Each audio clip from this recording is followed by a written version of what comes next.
Tratando de entender este Salmo de 45, que seguramente lo hemos leído muchas veces, pero que tiene que ver con nuestra relación con Cristo, como nuestra alma es esa esposa que tiene que ser hermosamente ataviada para el esposo, y cómo ella se viste con un traje que no es un vestido que ella misma fabrica, sino que el esposo le da un vestido hermoso. Ese vestido en justicia es el que el Señor Jesús nos ha preparado y nos ha dado, y nosotros tenemos que ponernos ese vestido, porque el apóstol Pablo dice que nos quitemos el vestido del viejo hombre y nos revistamos del nuevo hombre que es en Cristo Jesús.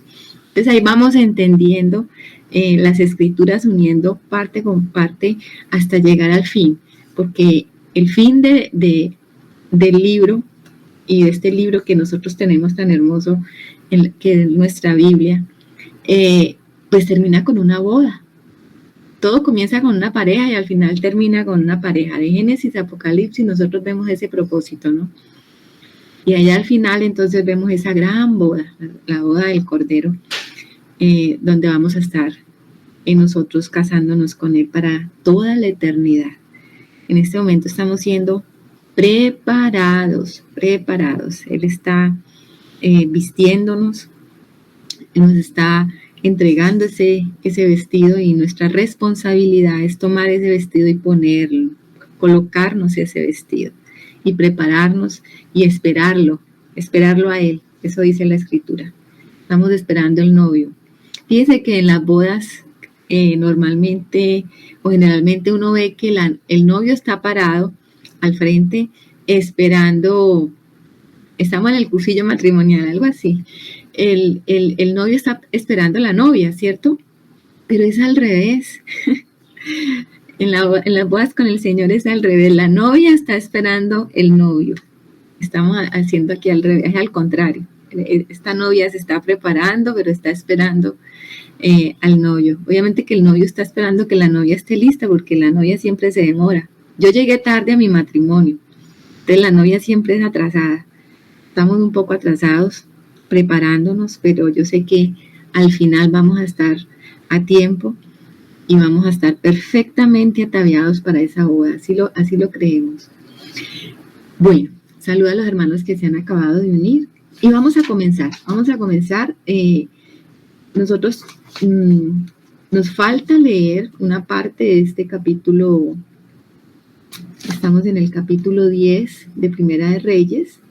Nos falta leer entonces una parte que va desde el versículo 14 al versículo 29. Entonces, Anita, tú nos puedes colaborar, por favor, para leer desde el 14 al 29. Buenos días, hermanos. El peso del oro que Salomón tenía de renta cada año era 666 talentos de oro, sin lo de los mercaderes y lo de la contratación de especias y lo de todos los reyes de Arabia y de los principales de la tierra. Hizo también el rey Salomón 200 escudos grandes de oro batido, 600 siclos de oro gastó en cada escudo. Asimismo hizo 300 escudos de oro batido, en cada uno de los cuales gastó 3 libras de oro, y el rey los puso en la casa del bosque del Líbano. Hizo también el rey un gran trono de marfil, el cual cubrió de oro purísimo. 6 gradas tenía el trono, y la parte alta era redonda por el respaldo. Y a uno y otro lado tenía brazos cerca del asiento, junto a los cuales estaban colocados los leones. Estaban 12 leones puestos allí sobre las 6 gradas de un lado y de otro. En ningún otro reino se había hecho trono semejante. Y todos los vasos de beber del rey Salomón eran de oro, y asimismo toda la vajilla de la casa del bosque del Líbano era de oro fino, nada de plata, porque en tiempo de Salomón no era apreciada. Porque el rey tenía en el mar una flota de naves de Tarsis con la flota de Irán. Una vez cada 3 años venía la flota de Tarsis y traía oro, plata, marfil, monos y pavos reales. Así excedía el rey Salomón a todos los reyes de la tierra en riquezas y en sabiduría. Toda la tierra procuraba ver la cara de Salomón para oír la sabiduría que Dios había puesto en su corazón. Y todos le llevaban cada año sus presentes: alhajas de oro y de plata, vestidos, armas, especias aromáticas, caballos y mulos. Y juntó Salomón carros y gente de a caballo, y tenía 1,400 carros y 12,000 jinetes, los cuales puso en las ciudades de los carros y con el rey en Jerusalén. E hizo el rey que en Jerusalén la plata llegara a ser como piedras, y los cedros como cabrahigos de la cefela en abundancia. Y traían de Egipto caballos y lienzos a Salomón, porque la compañía de los mercaderos del rey compraba caballos y lienzos. Y venía y salía de Egipto el carro por 600 piezas de plata y el caballo por 150. Y así los adquirían por mano de ellos todos los reyes de los heteos y de Siria. Amén. Amén. Bueno, gracias, Anita. Aquí estamos estudiando en este capítulo 10 todos los éxitos del rey Salomón. Ya vimos que la reina de Sabá escuchó de Salomón porque Salomón tenía unas naves que enviaba a la tierra de Ofir y sacaban oro. Traían oro, especias. Aquí vemos que traían por allá hasta especias aromáticas, traían pavos, monos. O sea que sí, es probable que esto venga de algunos no saben ubicar esta tierra. Dicen que es por allá, puede ser Yemen. Otra parte dice que puede ser en África, o sea, o puede ser el Medio Oriente por allá, o por allá por el lado de la India, o puede ser hacia los lados del África. No se sabe, pero Salomón tenía esa flota y se volvió famosísimo. Entonces, al escuchar la reina de Sabá, que también hay un problema para ubicarla porque algunos dicen que pertenece a esa parte de la India, otros dicen que pertenece a esa África, no se sabe, y yo ya les comenté sobre todas las historias y fantasiosas y Somalia. Gracias, Angelita. Pues la cuestión ahí es que no se sabe y no podemos decir más nada porque ni siquiera arqueológicamente se ha descubierto si esto es cierto o no. La cuestión es que tenemos que creer lo que la palabra dice, y el mismo Señor Jesús hizo referencia a la reina del sur, que es esta reina de Sabá que vino a visitar a Salomón. Sabemos que ella recibió todo lo que quiso de él, o sea, toda su sabiduría, todo lo que ella le preguntó, pues Salomón le respondió. Salomón tenía esa sabiduría natural, digamos que era una sabiduría humana, pero era una sabiduría que Dios le había dado, para que él entendiese misterios aquí en la tierra, o sea, cosas naturales. De hecho, esa sabiduría Salomón la aplica en su reinado. Cuando nosotros vemos todo este capítulo, nos damos cuenta que Salomón se volvió un comerciante, Salomón se volvió un hombre que estableció su reino haciendo acuerdos con el uno, o sea, como un buen gobernante. Cuando hablamos de la palabra gobierno, sabemos que hay un arte de gobernar.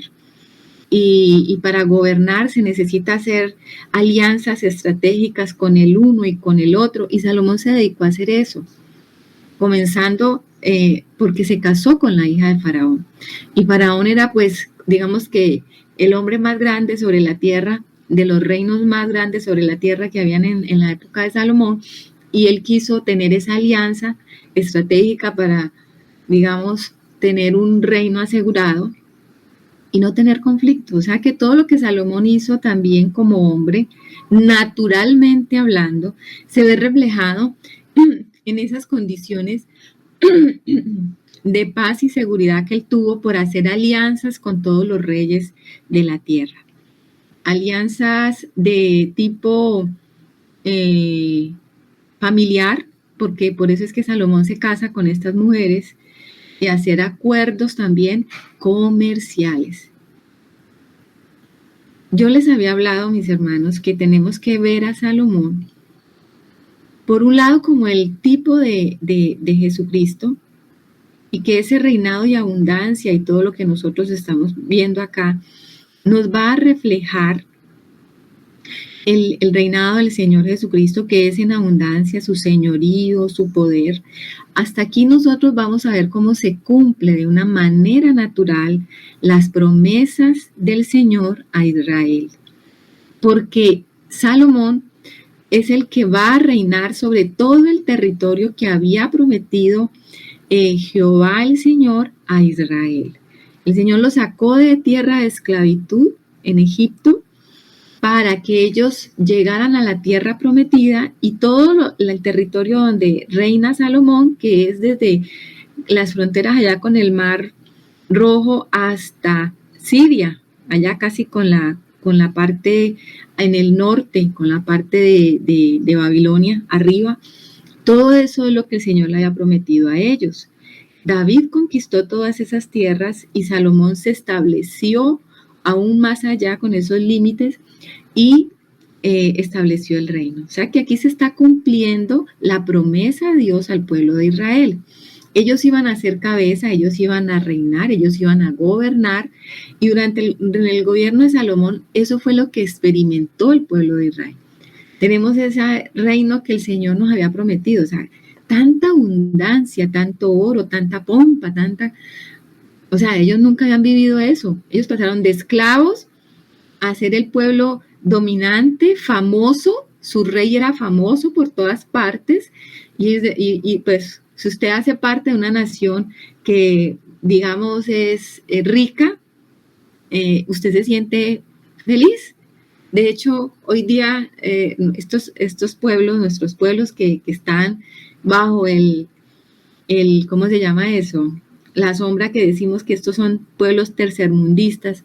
Siempre nuestros hermanos colombianos o ecuatorianos o suramericanos buscan migrar a otros países que son de riqueza y de nombre. Por ejemplo, se van a Europa, se van a Estados Unidos, se van a países que les pueden cobijar y les pueden dar un mejor estatus. Pues en este momento Israel se siente con ese estatus, o sea, una nación que predomina, una nación que tiene un rey sin igual, una nación que es rica. O sea, qué orgullo, somos israelitas, qué chéveres, se están cumpliendo las promesas de Dios. Y nosotros tenemos que ver eso como la sombra, como un flash de lo que va a ser el reinado del Señor Jesús. Eso es lo que el Señor, el Padre, está aquí mostrándonos a través de la palabra. Pero le pido al Señor que podamos nosotros ver esa parte, como cuando vimos la figura de David, y tuvimos que ver a David como tipo de Cristo, pero apartarnos un momento para ver a David el hombre. Y cuando vimos a David el hombre fuimos totalmente decepcionados, porque vimos que David era un hombre pecador, y pecador ¿a qué nivel? Asesino. Y dijimos, wow, y este es el hombre conforme al corazón de Dios, qué decepción. Pero pudimos sobrepasar eso y ver cómo David se convierte en el hombre que recibe todas estas promesas de Dios, y cómo el Señor le da la vuelta a todas las cosas que David hace, porque es la gracia de Dios. Y entendimos cómo David nos representaba a nosotros como hombres también, perversos, pecadores, pero cómo la gracia de Dios cobija a David y le hace poseedor de las más grandes promesas de la Escritura hasta hoy y por siempre. Porque David siempre va a estar allí en la Escritura como ese que va a ser, de él va a venir el Mesías, porque esa es la promesa grandísima que recibe David, y que su reino va a ser un reino para siempre. O sea, un hombre como nosotros, pecador, terrible, al cual se le promete que su trono va a ser un trono eterno, y que el descendiente de él va a ser el rey eterno. ¿Apuntando a quién? Apuntando al Mesías, apuntando a nuestro Señor Jesucristo, porque es que esa es la meta y ese es el foco y el faro del Padre en todo lo que nosotros estamos estudiando. No perdamos de vista esto. Pero no obstante, tenemos entonces que también mirar el hombre. Y de aquí en adelante vamos a ver al hombre Salomón. Y les voy a decir algo, no nos va a gustar el hombre Salomón. Como no nos gusta a nosotros Adán y el hombre de pecado, porque es terrible. Y la Escritura se encarga de mostrar ese hombre de pecado, no lo oculta. Uno dice, bueno, ¿por qué el Señor no le tapó los pecados a David? ¿O por qué no le tapó los pecados a Salomón? Al Señor no le interesa taparle los pecados al viejo hombre. De hecho, Él los desnuda, porque después Él es el que viste con justicia. Ya vimos cómo Él hace ese vestido bordado de oro para la novia. Porque ese vestido viejo de serpiente es quitado y es puesto un vestido nuevo. La gloria de Dios es vuelta al hombre. Desde aquí en adelante, en este capítulo, pues vamos a ver todos los excesos de Salomón el hombre. Excesos. Tuvo excesos Salomón. Dice el versículo 14, el peso del oro que Salomón tenía de renta cada año era de 666 talentos de oro. O sea, esto eran toneladas. Ya sabemos que un talento es una cantidad de oro impresionante. Y esto eran toneladas de oro. O sea que Salomón era totalmente rico, millonario. Millonario, atesoraba y acumulaba oro. ¿No les llama la atención esta cifra? ¿Dónde aparece esta cifra, mis hermanos? Sí, refiriéndose pues yo he oído que se refiere al número del hombre, a Satanás, el 666, no sé si eso sea así. Creo que habla en el Apocalipsis, ¿está? En el Apocalipsis 666. ¿Número de qué? Dice el apóstol Juan, número de hombre. Y a mí esto no me parece casualidad ni coincidencia, mis hermanos.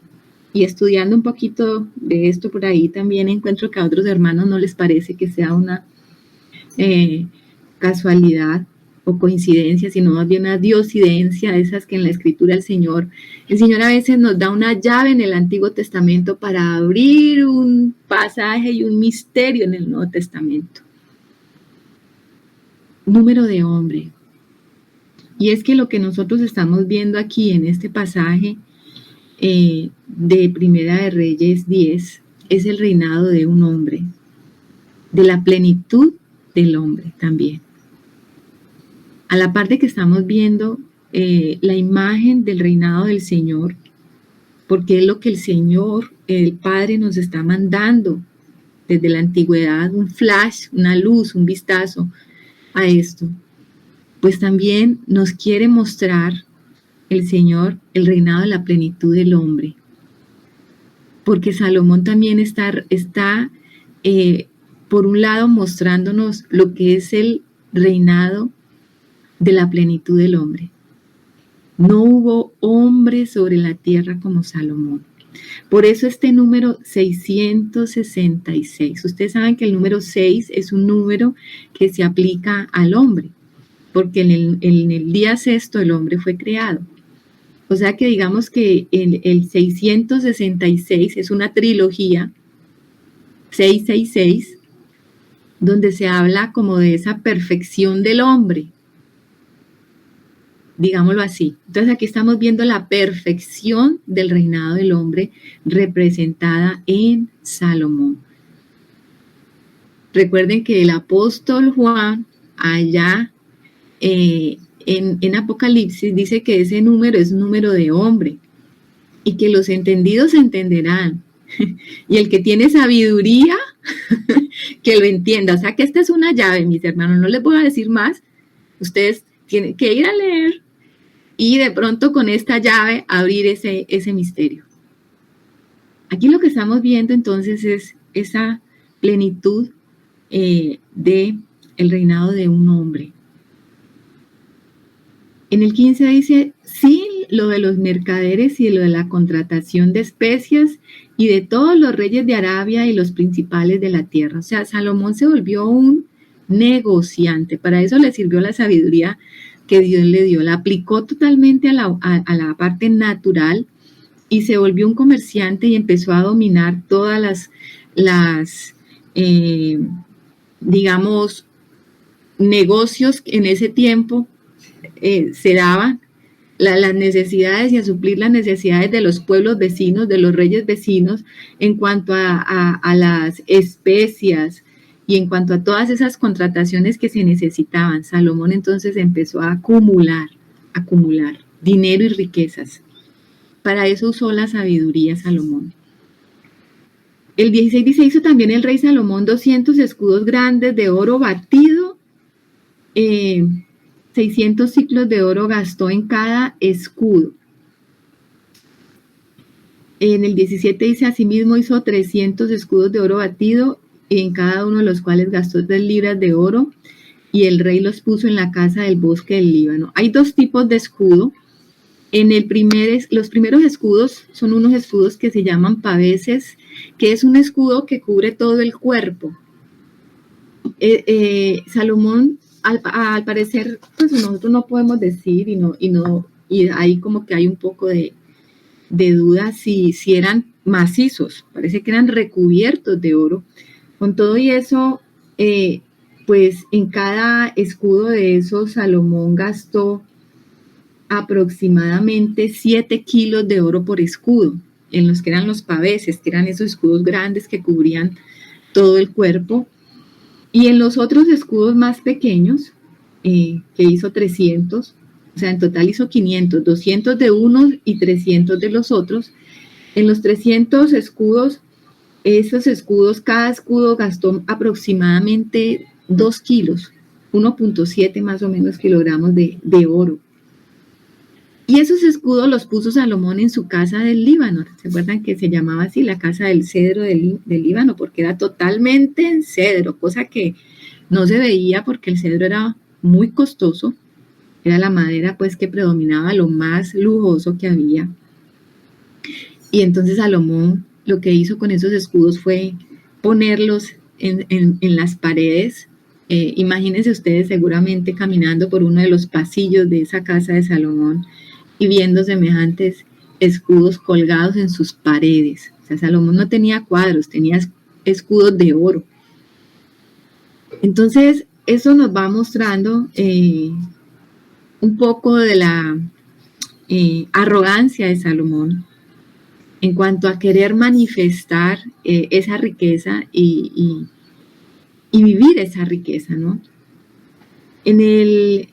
En el 18 dice que hizo también el rey un gran trono de marfil, el cual cubrió de oro purísimo. El marfil, ustedes saben que el marfil sale de los colmillos de los elefantes. ¿Cuántos elefantes tuvieron que morir para que Salomón hiciese este trono? Algunos también dicen que no es que el trono todo fuese de marfil macizo, porque era muy costoso también el marfil y no se podía usar de esta manera, sino que sacaban como unas láminas. Ustedes saben que a veces encontramos el marfil, lo ponen a veces como en pequeñas líneas o pequeñas apliques a la madera o lo usan en cosas pequeñas porque es muy costoso. Es la vida de un elefante la que está allí sacrificada por sacar el marfil. Entonces dicen que tal vez era que el trono de Salomón era de madera y tenía enchapes de marfil y de oro. Dice que tenía 6 gradas, póngale eso. Ese número otra vez aparece allí, 6 gradas, porque es el trono de ¿qué? El trono del hombre. ¿A qué dice mi hermano Alecito? Yo pienso, Martica y hermanos, que en esto tenemos que pedirle mucho al Señor que nos muestre pues a través del Espíritu Santo como ese equilibrio, porque pues sabemos que en las sombras el Señor nos está mostrando pues todas las riquezas del reino, todas las riquezas que están en el Hijo de Dios, en el Hijo del Hombre. pero también podemos encontrar, ahora que Martica dijo eso de cuántos elefantes se pudo haber sacrificado para el marfil y demás, también podemos ver atrás de eso los excesos. Porque sí, y cuando leemos ese trono que realizó para Dios, podríamos decir, es que en la sombra significa tal, sí, sabemos eso, pero también muy, muy ostentoso. Aquí ya pues empieza la palabra como a mostrarnos sí, esos excesos que tuvo Salomón y que pues a la final sabemos cómo termina. Entonces pienso que hay que guardar bien ese equilibrio, saber que en la sombra nos está mostrando el Señor algo, pero también tiene mucho que ver en la realidad del hombre.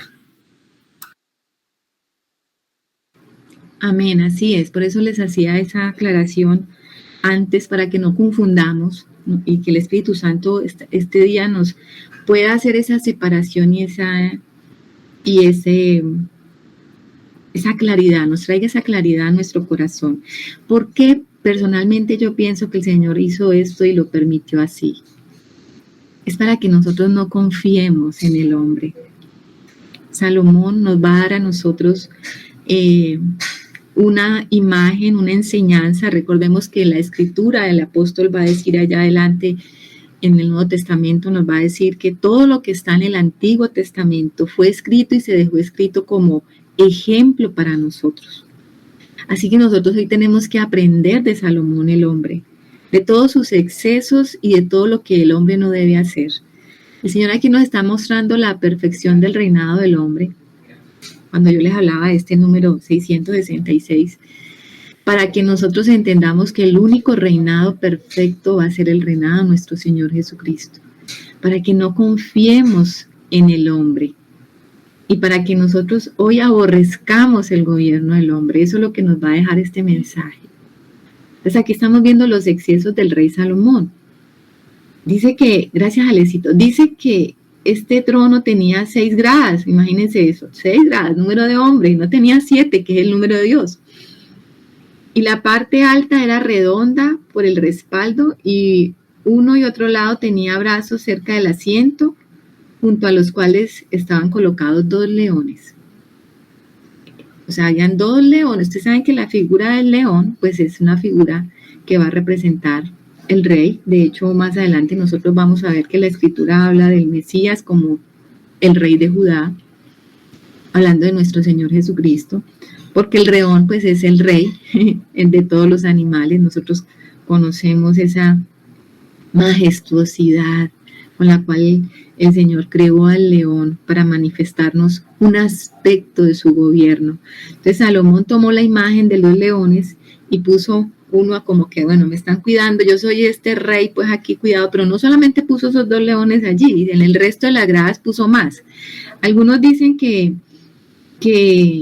eran 14, porque aquí la escritura va a decir que eran 12 leones, como en las gradas había eran 6 gradas, ¿no? Entonces dice que habían 2 leones por cada grada, más los 2 leones de acá del trono, entonces que eran 14, pero otros dicen que no, que solamente eran 12, o sea que la última grada sería el trono, la silla misma, y contando esos 2 leones y de ahí para abajo 10, o sea que solamente eran 12. Ahí nosotros no podemos decir nada, pueden ser 12 o 14, la cuestión aquí es que Salomón utilizó esta imagen. Recordemos que también el número 12 tiene que ver con el número de gobierno y naciones, o sea que muy probablemente sí se ajusta a los significados de los números en la escritura, sí tendríamos que ajustarlo al número 12. Dice que estaban también 12 leones puestos allí sobre las 6 gradas de un lado y del otro. En ningún otro reino se había hecho trono semejante, o sea, imagínense eso, o sea, sobre la tierra no había un trono así. Salomón era el único que se sentaba en ese trono, un trono completamente suntuoso, estrafalario, pero era lo que le daba a Salomón esa fama, era lo que le daba a Salomón ese estatus del rey más grande sobre la tierra, como hombre. Por ese lado lo estamos mirando en este momento. Y todos los vasos de beber del rey Salomón eran de oro, y asimismo toda la vajilla de la casa del bosque del Líbano era de oro fino, o sea, nada de plata. Yo les había dicho que en el reinado de Salomón la plata rodaba como piedras, y nosotros usamos las piedras para trancar la puerta. O sea, imagínense ustedes las casas de Jerusalén, o de los israelitas, todos tenían una piedra de plata así grandota, trancando la puerta. Era con lo que trancaban la puerta. Porque todo era de oro. Yo no me imagino un plato dorado, pues. Nosotros a veces tenemos esas vajillas y de pronto al hombre todavía le gusta eso y tenemos vajillas con rebordes doraditos, pinturas doraditas y como que eso nos da realeza y nos gusta lo dorado, nos llama la atención el dorado. ¿Por qué? Porque viene del oro. El oro representa la divinidad. El oro nos recuerda que perdimos algo. Perdimos la riqueza de la vida de Dios y por eso lo andamos buscando todo el tiempo. Ustedes no se dan cuenta que andamos buscando oro por todos lados y el hombre quiere hallar oro porque eso le da riqueza, pero nosotros sabemos que el oro representa algo para nosotros y sí debemos buscar ese oro, pero en la vida de Cristo, a través de Cristo. Ya este oro natural no, y este oro que tenía Salomón era el oro más fino sobre la tierra porque era el oro que le traían a Salomón de Ofir, que eran las vetas más pues famosas y de donde se sacaba el mejor oro, un oro puro, seguramente un oro más brillante, qué sé yo, o sea, era un oro especial. Y así era que Salomón entonces tenía toda su vajilla, sus vasos en la casa del bosque del Líbano. Era de oro fino, o sea, una casa majestuosa, pura madera, escudos de oro, vasos de oro, floreros de oro. Mejor dicho, Salomón estaba rodeado de oro. El Señor estaba en su templo, Salomón, o sea, como que Salomón hizo esto. Yo le doy a Jehová su casa, tal como él la quiso, porque mi papá me dijo que la hiciera así. Tenga, aquí la tiene. Usted viva allá, Señor. Pero yo también voy a hacerme mi propia casita de oro, enchapada también en oro, y le voy a meter oro y me voy a dar mis gusticos. O sea, voy a servir a Jehová, pero pues todo lo que Jehová me da también me lo voy a aprovechar. Esa era un poco como la filosofía de Salomón. Usar todo lo que Dios le dio para ganancia personal y enriquecerse y llenarse de riquezas y de opulencias. Dice que en el 22, porque el rey tenía en el mar una flota de naves de Tarsis con la flota de Irán. O sea, al parecer nosotros habíamos visto que él tenía una flota con Irán. Irán era el rey de Tiro y ellos eran los que podían salir al mar porque los israelitas ellos habían sido toda la vida pastores. Ellos no sabían de mar, ellos no tenían tampoco la costa, ellos no sabían cómo era navegar.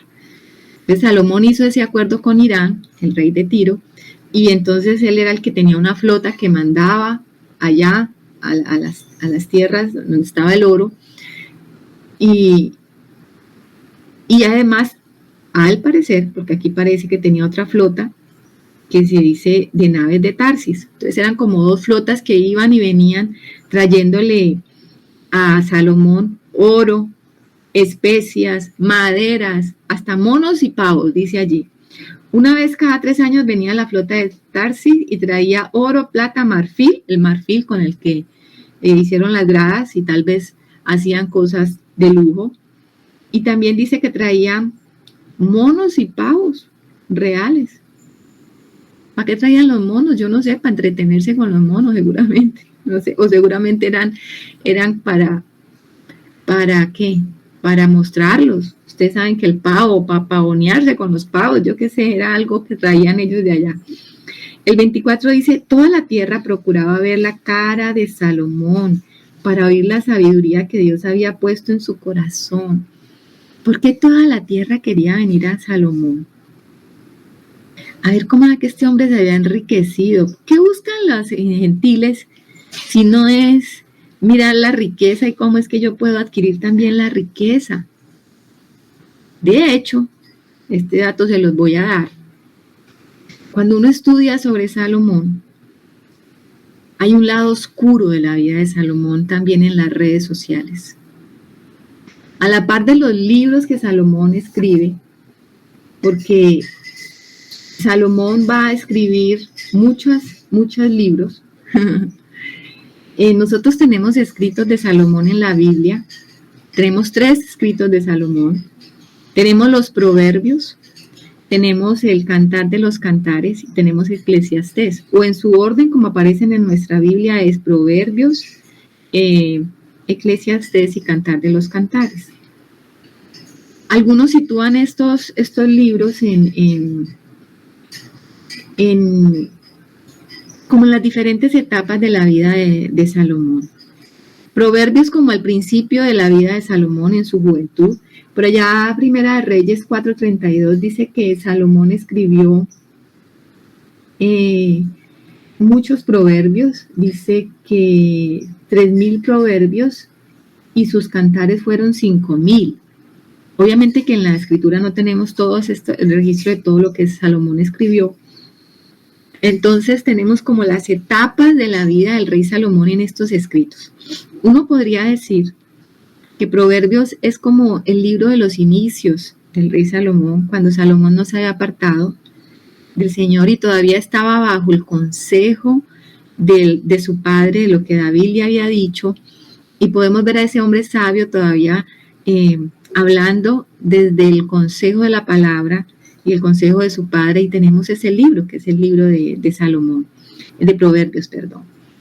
Un libro muy importante en el cual nosotros podemos ver como la sabiduría, cómo se manifiesta, comenzando por el temor del Señor, y ver el camino del justo versus el camino del necio y del impío. Y al final termina Proverbios, porque en Proverbios 31 nosotros vemos la mujer virtuosa.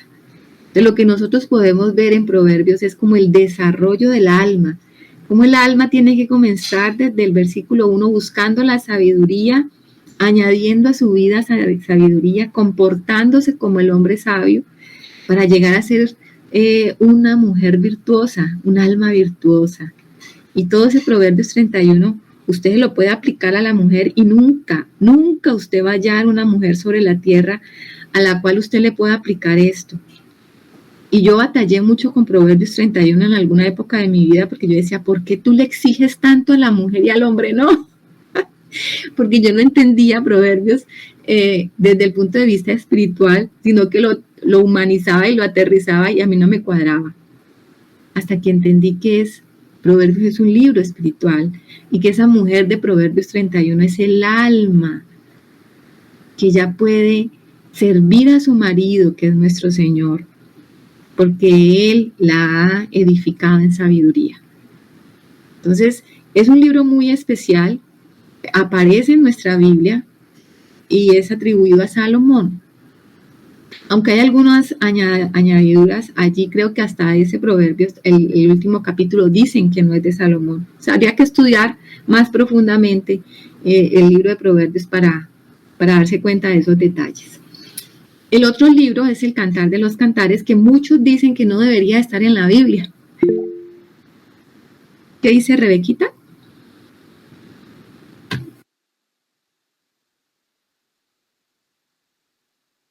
Sí, buenos días con todos, que el Señor les bendiga.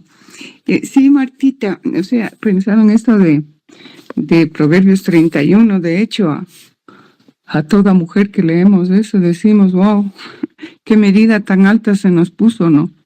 Pero yo un poco analizando, o sea, aquí dice, ¿no? Palabras del rey Lemuel, oráculo, con que lo corrigió su madre. O sea, siempre, pues, o sea, para una madre quiere lo mejor para su hijo y podemos poner esa medida, ¿no? Que por eso es que no era para mi hijo, la nuera es como que no le alcanza a mi hijo, siempre se piensa que la mujer que tiene que ser para mi hijo tiene que ser tan grande. Entonces, sí veo también como que no es tanto para la mujer, sino lo que la madre le dice a su hijo, qué tipo de mujer tiene que... A veces nos elevamos a ese punto de querer una mujer así para los hijos. Entonces sí he analizado eso también, pero lo que tú dices, de hecho, es dable, ¿no? Pero sí, pues, o sea, en este proverbio dice, con que lo corrigió su madre. Entonces... sí, las madres solemos poner esa medida para la esposa de nuestros hijos. Entonces eso quería un poco comentar. Amén. Sí, eso es verdad, Rebequita. Somos muy exigentes las suegras, aunque nosotros no vemos la talla. Tenemos un rasero más alto para la nuera que para nosotras mismas. Gracias, Rebequita. El libro de Cantar de los Cantares, algunos dicen que no debería estar en la escritura. Cuando usted lo mira naturalmente, volvamos a la naturalidad, porque todos los libros en la escritura son espirituales. Porque habla el libro de Cantar de los Cantares, pues es una oda de amor. Y cuando usted lo mira con ojos naturales, pues algunos dicen que es muy erótico, que es muy no sé qué, porque no sé qué se imaginarán. Entonces, pues los llevan a este extremo de decir que no debería estar allí. Entre los mismos judíos creo que mucho tiempo tuvieron ese problema hasta que por el Espíritu entendieron que el Señor quería que estuviese allí, porque también va a representar la historia de amor de Dios con Israel o la historia de amor del Señor con nosotros. Entonces también vemos un proceso en el libro de Cantar de los Cantares, desde el primer capítulo a su último capítulo, cómo es transformada también esa amada, y cómo la amada al final encuentra todo su contentamiento en el amado, y el amado también encuentra el contentamiento en su amada. O mejor dicho, la amada entiende que ella tiene que ser el contentamiento del amado. Así es que termina el libro de Cantar de los Cantares. Entonces, un libro también espiritual que nos va a hablar como la época de Salomón, de su etapa intermedia donde él se dedica a amar a tantas mujeres. Salomón tenía un corazón muy amplio y amó a muchas mujeres, y por eso seguramente fue inspirado por el Espíritu para escribir todos estos cantares y todas estas cantos de amores. El último libro, que es el libro de Eclesiastés, lo escribe Salomón hacia su vejez, y es un libro que representa la decepción de Salomón, porque Salomón es un hombre que se dio a todos los gustos. Usted ve en Eclesiastés un hombre que ya empieza a ver que todo es vanidad, empieza a darse cuenta de que todas esas cosas que él atesoró aquí, todo lo que le dio gusto a sus ojos, al placer a su corazón, todo, ¿para qué? Al final empieza a hacer una reflexión de la vida vana que llegó a vivir, y termina y culmina diciendo: todo es vanidad, todo es vanidad. La palabra vanidad allí es como humo, o sea, todo es como el humo, nada se puede tocar, todo es intangible, eso es una cuestión del corazón. Y al final termina con un sello de lo que Salomón entendió al final de sus días, ¿no? Teme a Jehová y guarda sus mandamientos, porque ese es el todo del hombre. ¿Para qué tanta cosa? Y uno cuando lee Eclesiastés termina como aburrido, termina como decepcionado de la vida. Entonces uno, ¿para qué vive? O sea, Eclesiastés es un libro bastante deprimente, pero lo que nos está reflejando es el espacio de la reflexión de Salomón después de haberse desbordado en tantas cosas. Y el Señor quiso que este libro estuviese allí como una advertencia para nosotros también. ¿Qué dice Rebequita? Sí, Martita, o sea, sí, siempre que he leído Eclesiastés veo como que él entra en un problema existencialista, ¿no? En que ¿para qué la vida? Parecido a lo que a veces nos pasa antes de venir al Señor, ¿no? Bueno, por lo menos hablo por mí, que llegué a ese punto de decir, bueno, ¿para qué es la vida? Nacer, crecer, reproducir, morir, igual que el animalito, igual que las plantas. ¿Para qué estoy en este mundo? ¿Cuál es el sentido de la vida, no? Y uno llega, pero digo yo, cuando está sin el Señor y vemos cómo Salomón, a pesar de haber tenido tanta sabiduría, bueno, él pidió tanta sabiduría para gobernar como su padre y seguir el ejemplo de su padre, pero él no tenía el Espíritu Santo como lo tenemos hoy, ¿no? O sea, no había todavía el Señor hecho su obra, y vemos cómo, a pesar de toda esa sabiduría que le fue dada, llegó a un punto del que puede llegar alguien que no tiene al Señor, pues, a ese punto existencialista de no saber. Tal es así que él incluso dice ahí en Eclesiastés: no seáis demasiado sabios, ni seáis demasiado justos, porque habréis de haceros daño, ¿no? O sea, para él ya tener tanta sabiduría y haber sido la justicia como él lo ejercía, y para él lo consideró como hacerse daño. Sí, claro, porque con tanta sabiduría, y como le digo el Señor, eso requería de mucha responsabilidad.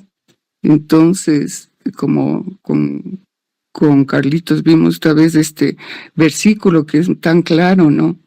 Una mosca muerta en el perfume hace herder el perfume del perfumista, así una pequeña locura en aquel que es considerado sabio y honorable.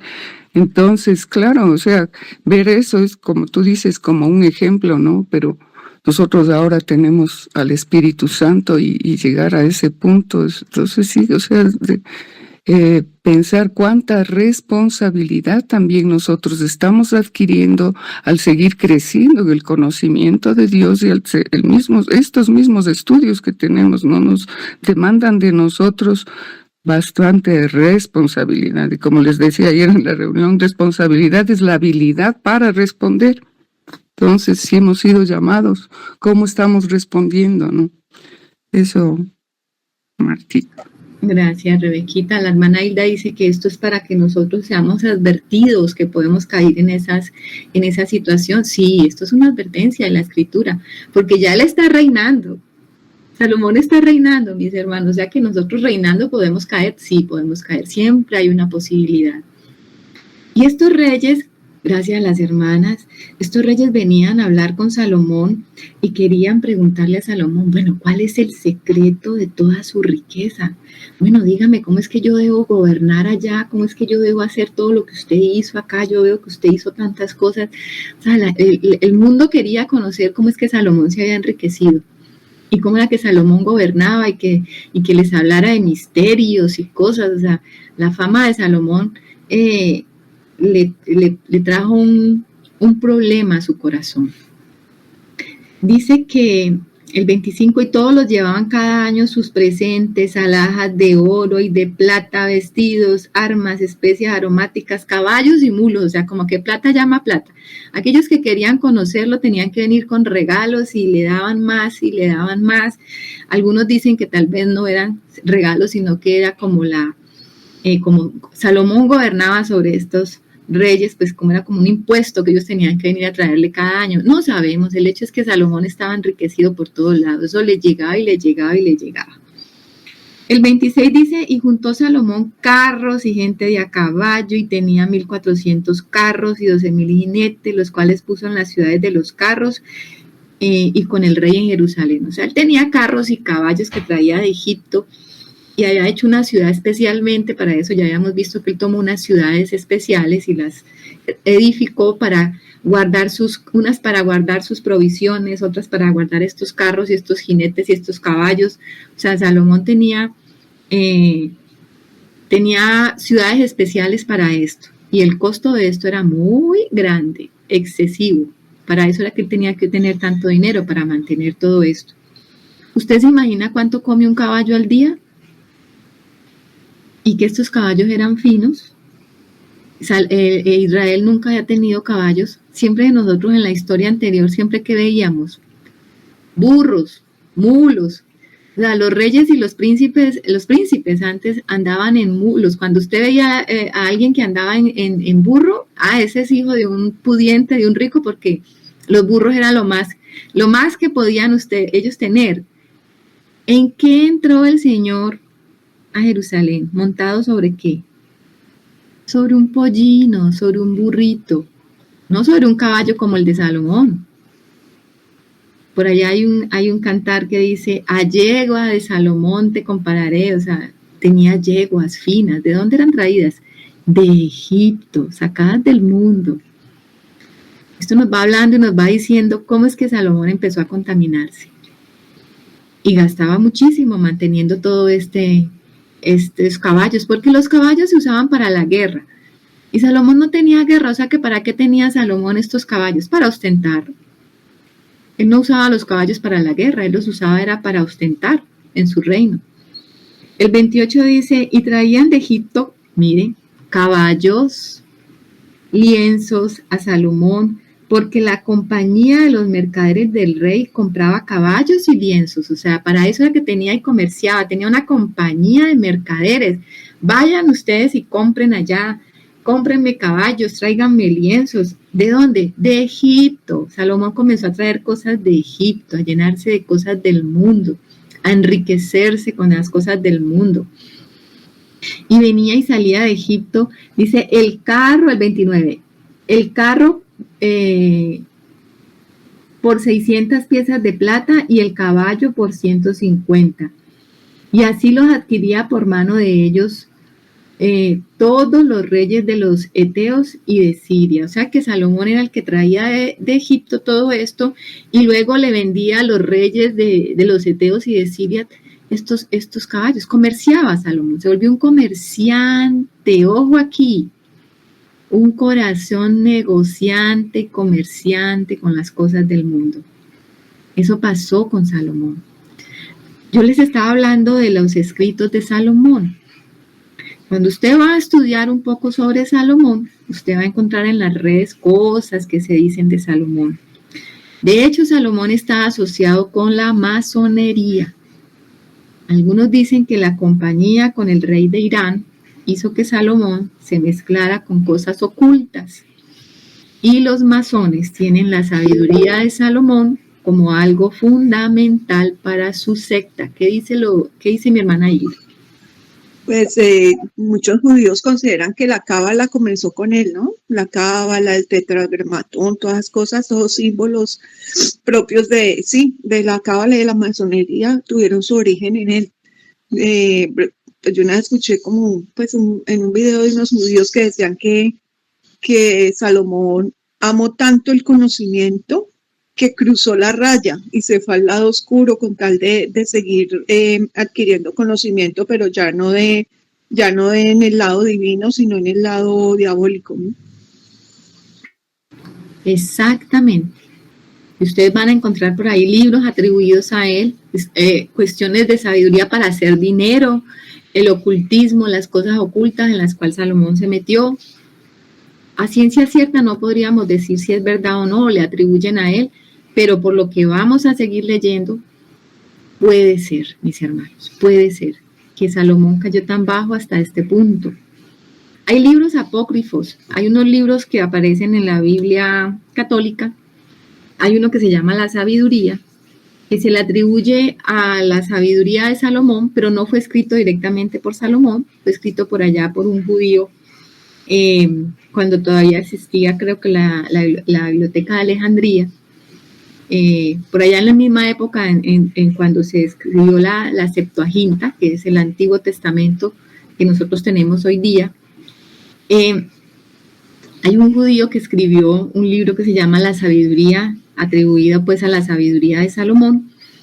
Ese libro no lo incluyeron los mismos judíos, no lo incluyeron en su canon, pero pero en la Biblia católica después cuando tomó todos esos apócrifos lo incluyó, porque se lo atribuyen a dichos de Salomón. Bueno, la hermana Angelita me está preguntando qué son cabrahigos. No les hablé de los cabrahigos. Los cabrahigos son como otros dicen que es igual a los sicomoros. ¿Recuerdan que habían árboles de sicomoros en la época del Señor Jesús, donde Zaqueo se subió a un árbol de sicomoro? Eran árboles como muy corrientes, árboles muy comunes. Eran unos árboles, se usaba la madera, también en la época se usaban, eran apreciados por la madera, se usaban la madera y también tenían unos fruticos muy parecidos a los higos, a las brevas, como nosotros las conocemos. Porque dicen que cabrahigos de la céfala. Ustedes saben que la céfala es un nombre que se le aplica a un valle grande, un valle, una gran extensión de tierra donde este árbol era muy común. O sea que aquí lo que está haciendo referencia es que era muy común. Esto no era como los cabrahigos de la céfala, o sea, era en abundancia. O sea, a eso es lo que se está refiriendo cuando habla de los cabrahigos de la céfala. O sea, eso había en abundancia, eso sobraba. Es a lo que se hace relación aquí. Mi hermana Luz. Sí, hermana, una traducción de Nueva Traducción Viviente para ese versículo, el 27. El rey hizo que en Jerusalén la plata fuera tan abundante como las piedras, Además, la valiosa madera de cedro era tan común como la higuera sicómoro que crece en las colinas de Judá. Exacto, ahí está más claro. Era un árbol parecido a los higos, a la higuera, muy parecida con sus frutos, pero los frutos eran parecidos, no iguales. Y muy, o sea, eran muy comunes. Entonces, por eso dice que abundaban en ese tiempo. ¿Qué dice Angelita? No, sí, y busqué y dice, y crecían a orillas del Jordán. Eran muy numerosos. Ok, bueno, ahí está la respuesta para esta pregunta. Gracias. Bueno, mis hermanos, aquí nosotros vamos a ir a Deuteronomio 17, 14 al 20. Vámonos allí y vamos a estudiar un poquito la advertencia que el Señor le estaba dando a través de Moisés, le estaba dando esta advertencia a los israelitas para cuando ellos ya estuvieran en la tierra prometida. Y les habló del rey que ellos iban a pedir. El Señor ya sabía esto y por eso les hace esta advertencia. En el versículo 14, ubiquémonos, Deuteronomio 17, versículo 14. Dice, cuando hayas entrado en la tierra que Jehová tu Dios te da, y tomes posesión de ella, y la habites, y digas, pondré un rey sobre mí, como todas las naciones que están en mis alrededores. Ciertamente pondrás por rey sobre ti al que Jehová tu Dios escogiere, de entre tus hermanos pondrás rey sobre ti. No podrás poner sobre ti a hombre extranjero que no sea tu hermano, pero él no aumentará para sí caballos, ni hará volver al pueblo a Egipto con el fin de aumentar caballos, porque Jehová os ha dicho, no volváis nunca por este camino. Ni tomará para sí muchas mujeres para que su corazón no se desvíe. Ni plata ni oro amontonará para sí en abundancia. Y cuando se siente sobre el trono de su reino, entonces escribirá para sí un libro, una copia de esta ley, del original que está al cuidado de los sacerdotes levitas. Y lo tendrá consigo y leerá en él todos los días de su vida, para que aprenda a temer a Jehová, su Dios, para guardar todas las palabras de esta ley y estos estatutos, para ponerlos por obra, para que no se eleve su corazón sobre sus hermanos, ni se aparte del mandamiento a diestra ni a siniestra, a fin de que prolongue sus días en su reino, él y sus hijos, en medio de Israel. ¿Qué tal? ¿Qué dice mi hermana Janet? Quedé como condorito. Me perdí para resaltar cuál es el capítulo de Deuteronomio que acabas de leer. Gracias. Bueno, capítulo 17, desde el versículo 14 al 20. ¿Angelita dijo algo? Gracias. Caí como condorito. Tal cual. ¿Qué dice mi hermana Luz? Sí, hermana, es que precisamente en estos días el Señor me mostraba ese fragmento de la Escritura, pero yo lo asemejaba, y ahorita que usted nos está también haciendo caer en cuenta, en Salomón, pero yo no lo asemejaba, era con nosotros, que el Señor ha hecho de nosotros reyes y sacerdotes. Y veía cómo están ahí todas esas advertencias, como decía también la hermana Hilda, las advertencias que podemos ver en el reinado de Salomón y en estas instrucciones del Señor, que nos ha dicho que cuidado de no volver a Egipto, cuidado de caer en idolatría, cuidado de no estar con la palabra, con la escritura, o sea, con la guía del Señor en todo tiempo.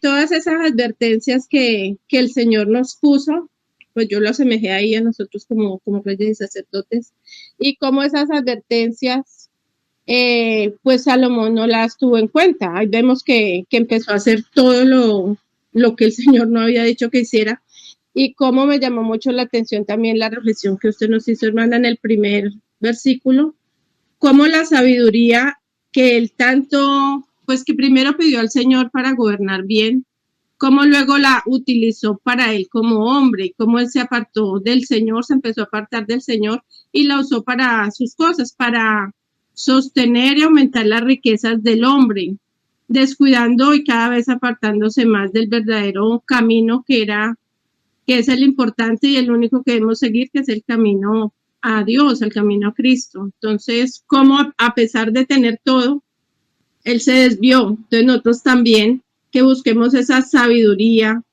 para acrecentar los tesoros en el cielo, como dice también el Señor Jesucristo, y no aquí en la tierra. Tener mucho cuidado porque es una advertencia muy grande la que vemos aquí con el reinado de Salomón y con la advertencia de Dios mismo en Deuteronomio.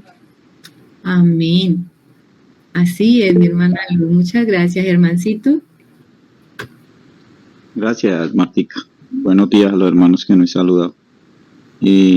La palabra es muy rica, ¿no? Y es muy diciente en la medida que el Espíritu nos va destapando estos tesoros. El Señor dijo que más fácil entra un camello por el ojo de una aguja que un rico en el reino de los cielos. Y en otro de los evangelios dice que los que confían en las riquezas. Entonces, Salomón era un hombre del pueblo de Dios. Salomón conocía el Dios incluso dice que Salomón tuvo encuentros personales con el Señor. Dice la Escritura. Bueno, nosotros solamente el Espíritu sabrá de qué forma se le manifestó. Pero este hombre su confianza fue en las riquezas, puso su confianza en todas estas cosas, y él había recibido un reino natural, pero nosotros sabemos que el reino que el Señor viene a establecer en nuestro corazón es un reinado espiritual. Entonces eso también tiene que ver con nosotros, con lo que el Señor le dijo a Nicodemo. Hay una parte que es ver el reino y hay otra parte que es entrar en el reino. Entonces por eso hago referencia al versículo que dice el Señor Jesús, que más fácil entra un camello por el ojo de una aguja que un rico al reino de los cielos. Entonces nosotros, teniendo al Señor, nosotros habiendo nacido de nuevo, pero lo que el Señor quiere realmente es que nosotros entremos en la dimensión de reino.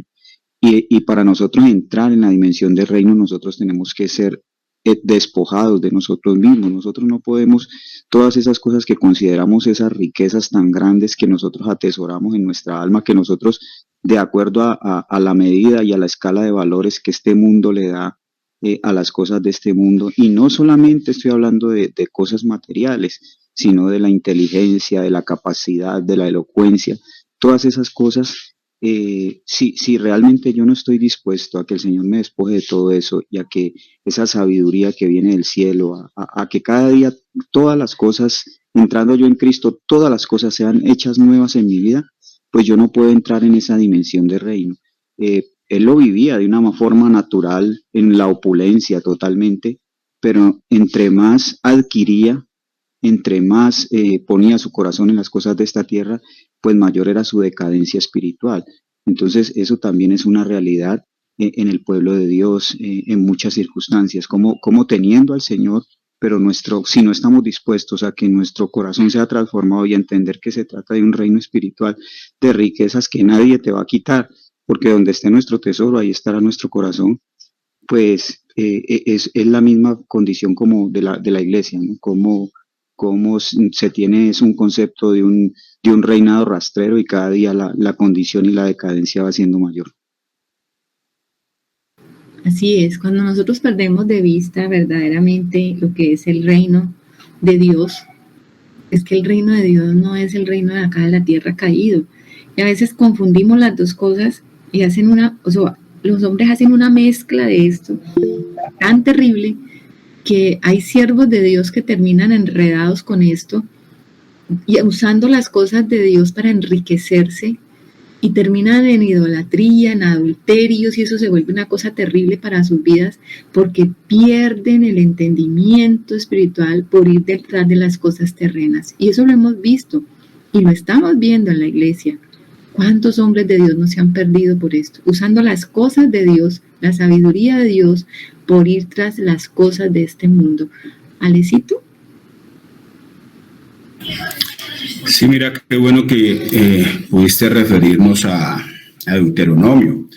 porque ahí encontramos pues algo muy importante, porque ahí el Señor estaba diciendo que esos reyes que iban a gobernar tenían que, cuando se sentaran sobre su trono, y ya vimos el tipo de trono que hizo Salomón, pues mostrándonos en las sombras unas cosas, pero viendo la realidad de la majestuosidad de ese trono, pero podríamos inferir, pues ahí no está escrito, pero podríamos inferir que Salomón no tenía esa copia de ese libro original que había escrito Moisés allí en los campos de Moab, ese Deuteronomio. ¿Por qué? Pues porque ahí estaba claramente las instrucciones que tenía que seguir ese rey, y vemos que Salomón ahí no las estaba siguiendo. Entonces se preocupó más por un trono donde sentarse muy majestuoso, y descuidó las cosas que el Señor le había dicho acerca de ese libro, que debería de reposar ahí en su trono para que él lo leyera todos los días. Entonces pienso que nos muestra a nosotros también a dónde podemos caer si no permanecemos, como Jesús dijo, ¿no? Si permanecierais en mí, seréis verdaderamente mis discípulos. Parece ser que Salomón no permaneció en Jehová. Todo esto que dicen los hermanos es verdad. ¿Qué dice mi hermana Rebequita? Sí, Martita, justamente con lo que decía Alex, ¿no? O sea, qué importante es ubicarnos nosotros, ¿no? Porque aquí vemos cómo hablábamos, ¿no? En cuanto al hombre, Salomón, cómo el hombre puede desviarse tan fácilmente cuando empieza a recibir la bendición de Dios, y eso mismo es lo que nosotros nos está pasando, ¿no? Porque sabemos que estamos en una transición donde estamos despojándonos de esta naturaleza pecaminosa, de esta naturaleza caída, ¿no? Y empezamos a revestirnos de la naturaleza divina, y qué peligroso en eso, si no realmente ese hombre, esa naturaleza caída no muere totalmente, porque el orgullo yo creo que es lo más difícil de que muera en nosotros, ¿no? Y justamente lo que decía Alex, que aquí me llama la atención, ¿no? Como dice aquí, dice que cuando se siente en el trono a reinar este varón, deberá producir una copia de este conjunto de instrucciones en un rollo en presencia de los sacerdotes, dice, ¿no? Y debería tener la lectura diaria, porque la lectura diaria va a impedir que se vuelva orgulloso y actúe como si fuera superior al resto de sus compatriotas. Entonces, las enseñanzas del Señor Jesús, qué importante cuando decía: el que quiere ser grande sea como el que más sirve. Porque a veces pensamos que el que más sirve es el menor, es el que menos, digamos que el que sirve se lo ve como el de menos categoría, ¿no? Y es todo lo contrario, porque si vemos, por ejemplo, cuando nosotros somos padres, ¿cómo servimos a nuestros hijos? Para que crezcan, para que se desarrollen, estamos pendientes de ellos, estamos sirviéndoles, más o menos es lo que hace el Padre con nosotros. Entonces, el que sirve debemos verle justamente como más grande, porque sabe más. Para tener esa capacidad de servir, es alguien que sabe más cómo hacerlo. Entonces hemos visto tan mal las cosas, ¿no? Vemos desde otra óptica, y eso nos hace orgullosos, ¿no? El que es servido es más grande. Y no es así. Entonces, el que sirve, lógicamente, entender lo que quiso decir el Señor, porque por eso dijo: yo vine no para ser servido, sino para servir. Estaba diciendo: yo soy el más grande porque vine a servirles, porque ustedes no saben nada acerca de esto, y vine a enseñarles. Entonces, qué importante es mantener la humildad, y como dice aquí la palabra, entonces dice: también impedirá que se aparte de los mandamientos en lo más mínimo. Además será una garantía que él y sus descendientes, para que reine, ¿no? Y esto dice, ¿para qué? Para que mantengamos el temor de Dios en nosotros.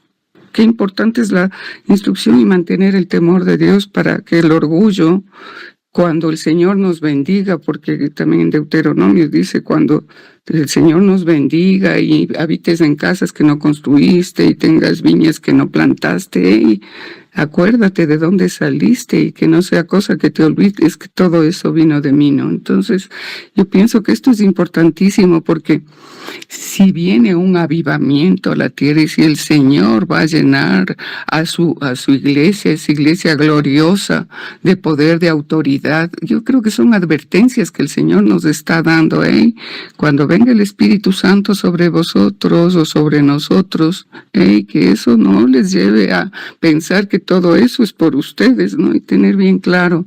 Y la humildad creo que es lo más importante en este caso, ¿no? Gracias, mi hermana Rebequita. Muchas gracias. Angelita. Algo corto porque yo creo que sí, ellos sí debían conocer ese libro, porque dice aquí que ellos tenían que pues tenerlo muy presente.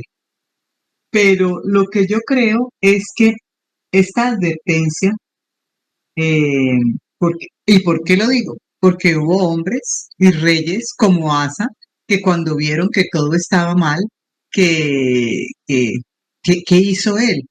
Pues se arrepintió y fue y buscó el libro de la ley y lo leyeron y todo el mundo se arrepintió. Entonces, es como ese hilo conductor entre lo que el hombre natural desea y lo que el hombre espiritual desea. Ahí podemos ver esa lucha también, porque es que es una lucha permanente, Martica. Si nos descuidamos un momentico, el hombre carnal va a tomar el control. Entonces, por eso es que debemos estar meditando en la palabra, estudiándola, leyéndola, pidiéndole al Espíritu que nos la revele y que no nos deje apartar del Señor, porque no todos los reyes fueron malos, pero ninguno terminó bien. ¿Por qué? Porque los vencieron todas esas tentaciones de las que está hablando aquí la palabra en Deuteronomio. Fueron vencidos, fueron escalando y bien, pasaron una prueba, pasaron a otra prueba, lo cual quiere decir que nosotros sin el Señor no podremos jamás alcanzar esa justicia que Él quiere para nosotros. Eso era lo que quería anotar. Gracias. Bueno, muchas gracias a los hermanos por sus palabras, porque todo tiene que ver y está muy relacionado con lo que le pasó a Salomón. Salomón fue escalando, como dice Angelita, en ese cayendo. Vemos a Salomón muy ajustado al principio en su juventud a las palabras de su padre, al legado de David, al Señor. Pero cuando ya recibe la sabiduría y se va engrandeciendo, pues las riquezas lo van cegando. Y Salomón empieza a hacer todo lo que el Señor prohibió. El Señor prohibió entonces enseñorearse sobre los hermanos, pues él se enseñoreó sobre los hermanos, porque vimos por allá que él hizo una leva y tomaba a los israelitas y los mandaba a construir y a cortar la madera. O sea, él empezó como a esclavizar un poquito a los mismos israelitas. Más adelante, cuando se rompe el reino, y eso lo vamos a ver más adelante, los ancianos le dicen a su hijo Robán: mire, su papá puso una gran y pesada carga sobre el pueblo, usted tiene que quitar esa carga porque el pueblo está indispuesto por eso.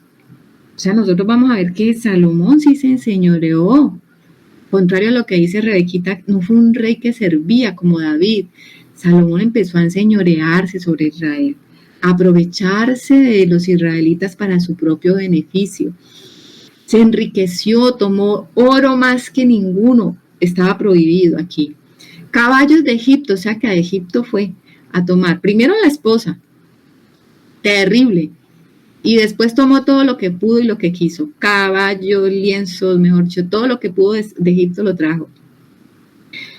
Tomó muchas esposas, y eso es lo que vamos a ver en 8 días, y cómo las esposas luego lo hicieron inclinarse a adorar ídolos abominables y terribles.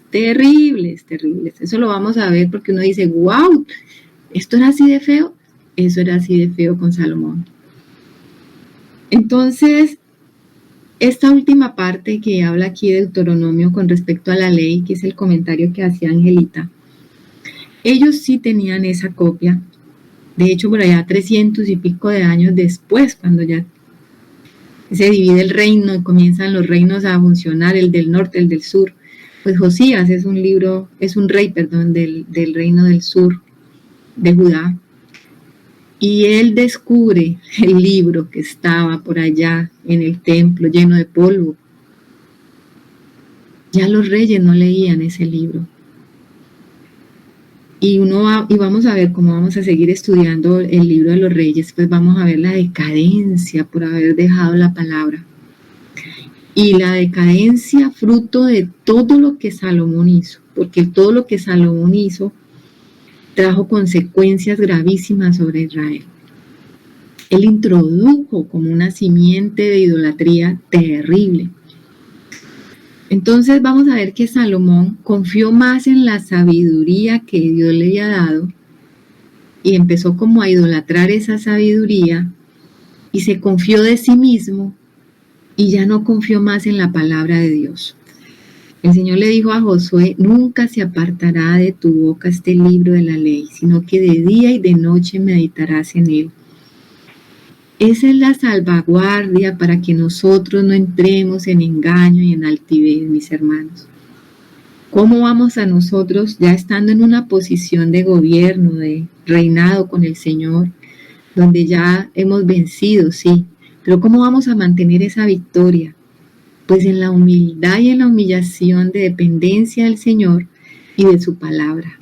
La palabra entonces va a ser la instrucción diaria a nuestra vida, no nos podemos apartar. Pablo le decía por allá a uno de sus discípulos, no sé si era Timoteo o Tito: no te fíes de ti mismo, o sea, desconfía de ti mismo y de las vanas palabrerías, pero primero le dice: no confíes de ti mismo. O sea, nosotros no podemos confiarnos en que ya tenemos cierta madurez espiritual y no necesitamos leer la palabra y no necesitamos el consejo de Dios. Nosotros necesitamos estar prendiditos de la palabra, porque cada día la palabra se renueva en nuestro corazón y nos mantiene en la humildad necesaria para no caer de allí. O sea, que guardemos nuestra posición conservando la palabra. Bueno, mis hermanos, creo que vamos a dejar aquí, porque pues ya viene el capítulo 11, capítulo también tremendo, que lo vamos a estudiar muy detalladamente, todo lo que eso significó para la vida de Salomón y para el pueblo, porque recordemos que el rey era el que impartía, él tenía la unción de Dios para administrarla al pueblo. Y cuando el rey entró en otra cosa, pues ya no impartió la unción y la vida de Dios, sino que impartió otra cosa al pueblo. Por eso les digo que de ahí en adelante Israel entra en unas etapas de idolatría como nunca antes se habían visto, terribles, por causa de Salomón. Entonces ahí vamos a ver también las consecuencias que tiene que un hijo de Dios caiga. Son grandes, va a afectar su familia, va a afectar su comunidad, va a afectar el pueblo de Dios. Por eso nosotros tenemos una responsabilidad, como decía la hermana Rebequita, tenemos que saber responder al llamado de Dios.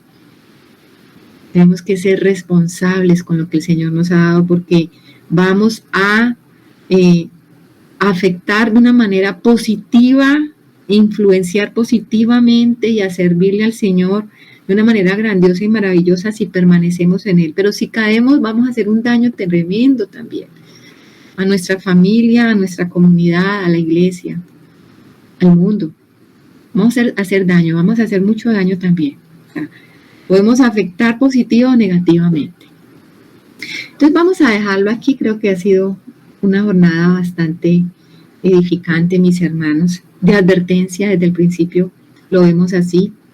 Advertencia para nosotros, que aprendamos hoy de Salomón, viendo lo que el Señor ya nos ha mostrado con respecto a su hijo, pero ahora vamos a aprender del hombre, lo que el hombre no debe hacer, y eso pues es para nosotros también una lección necesaria.